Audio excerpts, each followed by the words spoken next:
আসসালামু আলাইকুম। গৃহস্থালী রন্ধনশৈলী চ্যানেলে আজকে আমি আপনাদের জন্য নিয়ে এসেছি ইলিশ মাছের লেজ ভর্তার রেসিপি। মাওয়া ঘাটের এই স্পেশাল ইলিশ মাছের লেজ ভর্তার রেসিপিটি কিভাবে তৈরি করতে হবে তা আজকে আমি আপনাদের সাথে শেয়ার করব। এই জন্য প্রথমেই আমি একটি ইলিশ মাছের লেজকে ভালো করে মশলা দিয়ে মাখিয়ে কড়া করে ভেজে নেব।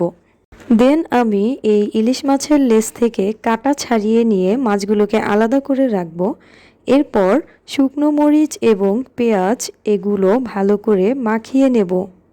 ভর্তার এই রেসিপিটিতে একটু কাঁচা পেঁয়াজের সংখ্যায় বেশি নিতে হবে। শুকনো মরিচের ঝালটা যে যার পছন্দ অনুযায়ী নেবেন।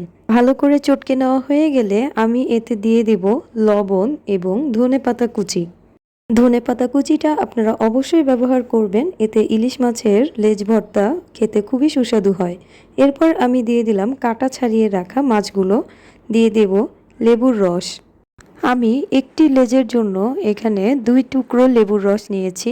এবার এই উপকরণ সহ মাছটিকে ভালো করে চটকে নেব।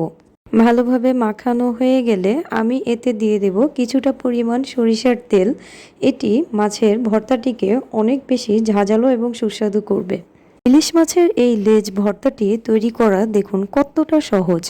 ব্যাস আমার এই রেসিপিটি তৈরি করা শেষ হয়ে গেল। আমি একটি মাটির পাত্রে ভর্তাটিকে সার্ভ করে দেখাচ্ছি। দেখুন দেখতেও কতটা চমৎকার হয়েছে, খেতেও হয়েছে অনেক সুস্বাদু।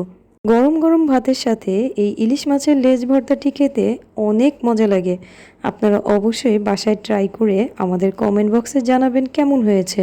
এখন থেকে এই ইলিশ মাছের লেজ ভর্তা কিভাবে তৈরি করতে হয় তা আপনাদের জানা হয়ে গেল।